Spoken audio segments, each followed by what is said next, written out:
அண்ணன் சொன்னதெல்லாம் உண்மைதே. வசுந்தரா உங்க அக்கா இல்ல. உங்க அப்பா தத்தெடுத்து வளர்த்த பொண்ணு. அவங்களோட உண்மையான பேரு வசுந்தரா இல்ல, அழகு நாச்சியா.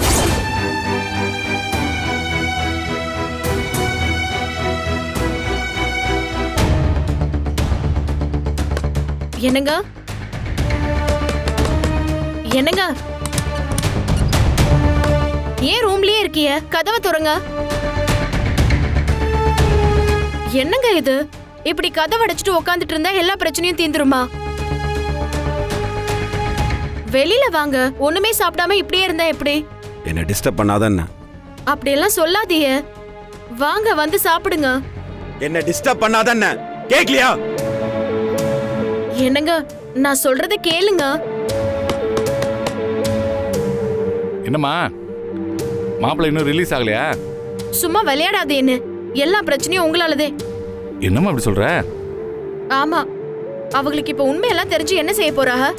பாத்தியல்ல, ரூம்குள்ள போய் பூட்டிக்கிட்டாங்க. இதெல்லாம் தேவையா இப்போ? இல்ல வள்ளி, இந்த மாதிரி நடக்கும்னு எனக்கு முன்னாடியே தெரியும்னு. இதுக்காக தான் இந்த உண்மையை அவங்க கிட்ட சொல்லாதேன்னு படிச்சு சொன்னேன். நீங்க தான் கேட்காம சட்டுன்னு சொல்லிட்டீங்க. அப்படியே மூடி மூடி வச்சு என்னம்மா செய்ய போற? மாப்பிள்ளைக்கு நல்லவங்க யாரு கெட்டவங்க யாருன்னு தெரிய வேணாமா? தெரிஞ்சு இப்ப என்ன ஆச்சு? கூட இன்னும் கொஞ்சம் மன நஷ்டம்தான் லாபம். இதுல இருந்து எப்படி இவங்களை மீட்க போறேன்னே தெரியல. அடுத்து என்ன செய்ய போறோம்னு எனக்கு குழப்பமாவே இருக்கு. நீ எதுக்குமா குழப்பிக்கிற? குழப்பத்துல இருக்கிறது மாப்பிள்ளை. அந்த குழப்பத்துல இருந்து தெளிவாக வேண்டியது மாப்பிள்ளை. ஆனா அவங்க தெளிவா இருக்க மாதிரி தெரியல. என்ன எல்லாம் ஆயிடுமா. நீ மாப்பிள்ளைக்கு எல்லாமே நல்லதுதான் செஞ்சிருக்க. கொஞ்சம் டைம் கொடு. மாப்பிள்ளை தனியா உட்காந்து யோசிக்கிட்டோம். அப்புறம் மாப்பிள்ளைக்கு எல்லாமே புரியும். கொஞ்ச நேரத்துல கதவை திறந்துட்டு வருவாப்ல. அது வரைக்கும் கொஞ்சம் பொறுமையா இருமா. வெளியே உட்காந்துட்டு இருந்தா கூட அவங்க முகத்தை பாத்துக்கிட்டே இருந்திருக்கலாம். பக்கத்துல போய் ஆறுதல் சொல்லலாம். இப்படி தனியா போய் ரூம்குள்ள உட்காந்துட்டு இருக்கிறது மனசுக்கு ரொம்ப கஷ்டமா இருக்கு. எனக்கும் தாம்மா மனசு கஷ்டமா இருக்கு. உன்னை மாப்பிள்ளை புரிஞ்சுக்காம இருக்காப்லன்னு என்ன பண்றது? இல்லன்னு, அவங்க வெளியில வந்தாதே எனக்கு நிம்மதி. அதுக்கு என்ன செய்ய போற? அவங்க எப்ப வேணாலும் வரட்டும்.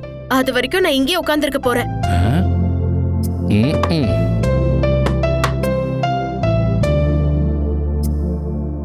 தர்ணாவா இல்ல சத்தியாகிரகமா?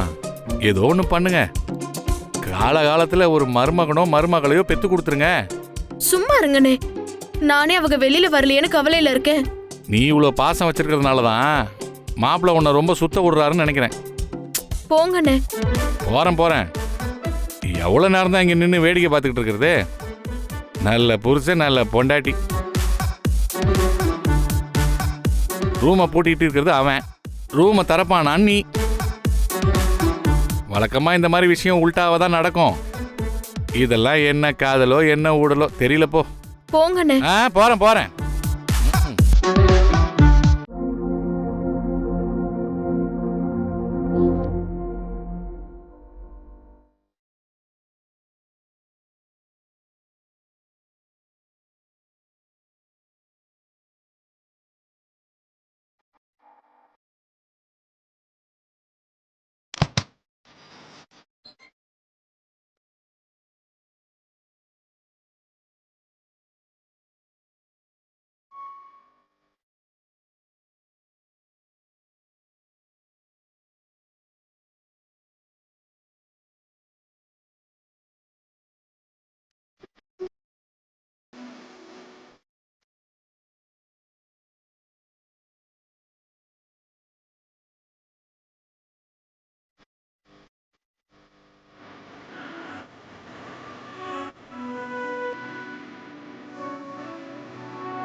யாரு? ஏதோ புது நம்பரா இருக்கு. ஹலோ, நான் கார்த்தி பேசுறேன்.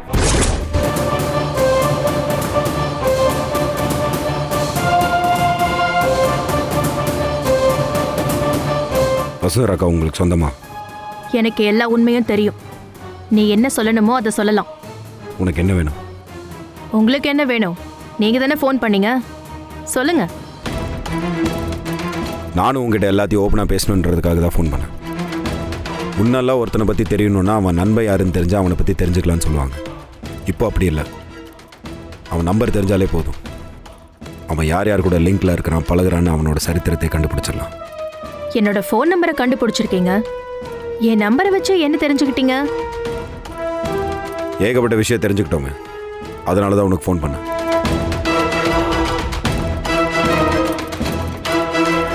நான் என்ன செய்வேன் நீ எதிர்பார்க்குறேன்? சொன்னா நான் என்ன நல்லா செய்யக்கூடாதுன்னு நான் சொல்லுவேன். தம்பி, இப்பவும் எங்க கை தான் ஓங்கி இருக்கு. யார் கை ஓங்கி இருக்கு, யார் கை தாழ்ந்து இருக்குன்றதெல்லாம் இங்கே பிரச்சனை இல்லை. ஜெயிக்கிற மாதிரி இருக்கிறவன் தோப்பான், தோக்குற மாதிரி இருக்கிறவன் ஜெயிப்பான். நான் ஒன்று சொல்லட்டுமா? சண்டை போட்டால் யாரோ ஒருத்தர் தான் ஜெயிக்க முடியும். சமாதானம் போனோன்னு வச்சுக்கோ, 2 பேருமே ஜெயிக்கலாம். சமாதானமா? தம்பி, உன் குடும்பத்தால நாங்க ரொம்பவே இழந்திருக்கோம். பழிக்கு பழி வாங்கலன்னா நாங்க வாழ்ந்ததுக்கு அர்த்தமே இல்லை. பரிதாபமாக செத்தா கூட தான் நீங்கள் வாழ்ந்ததுக்கு அர்த்தம் எல்லாம் போகும். இதுக்கெல்லாம் பயப்படுறவ நான் இல்லை. நம்ம முந்தின ஜென்ரேஷனில் நடந்தது. அதில் யார் செஞ்சது சரி, யார் செஞ்சது தவறுங்கிற விஷயத்துக்கு நான் வரல. வன்முறை வேண்டான்னு நான் சொல்ல வரேன்.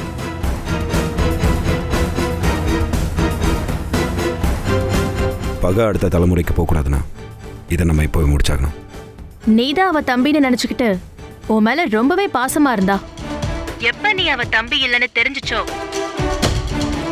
நீ எங்க அப்பாவை கொன்னவனோட வாரிசுன்னு தெரிஞ்சுச்சோ, நீ இந்த உலகத்திலேயே இருக்க கூடாதுன்னு நினைச்சிட்டா.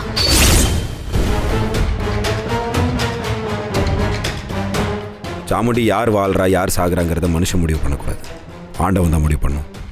அது மனுஷன் முடிவு பண்ண ஆரம்பிச்சான்னு வச்சுக்கேன், அதுக்கப்புறம் இந்த பூமி ரத்த பூமியாக மாறிடும். புரியுதா? என்னங்க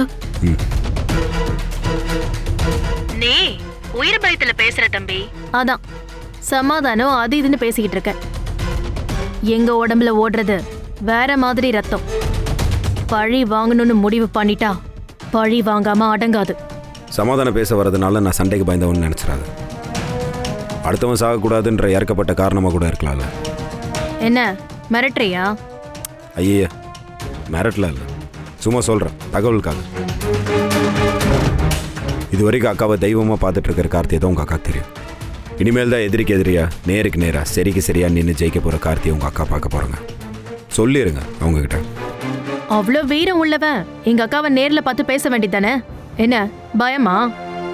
ரோட்டில் கிடக்கிற சரி நம்ம மேலே பற்றக்கூடாதுன்னு ஒதுங்கி போகிறதுக்கு பேர் பயம் கிடையாது. சரியா? உன்னை, உங்கள் அக்காவை, உங்களை மாதிரி ஆட்கள்லாம் என் வாழ்க்கையில் பார்க்கவே கூடாதுன்னு நினைக்கிறேன். புரியுதா? உங்கள் அக்கா வேணா பங்களாவில் இருக்கட்டும், ஹாஸ்பிட்டலில் இருக்கட்டும், இல்லை ஜெயிலில் கூட இருக்கட்டும், எங்கே வேணா இருக்கட்டும், எனக்கு அதை பற்றி கவலை இல்லை. ஒன்றே ஒன்று சொல்லுவேன், தம்பின்னு பாச காட்டிய முன்னாடி வர வேண்டாம், பழி வாங்கிறதுக்கு முன்னாடி வர வேண்டாம். வந்தாங்கன்னு வச்சுக்கோங்களேன், அவங்க உயிருக்கு தான் ஆபத்துன்னு என் மாஜி அக்கா கிட்ட சொல்லிடுறேன்.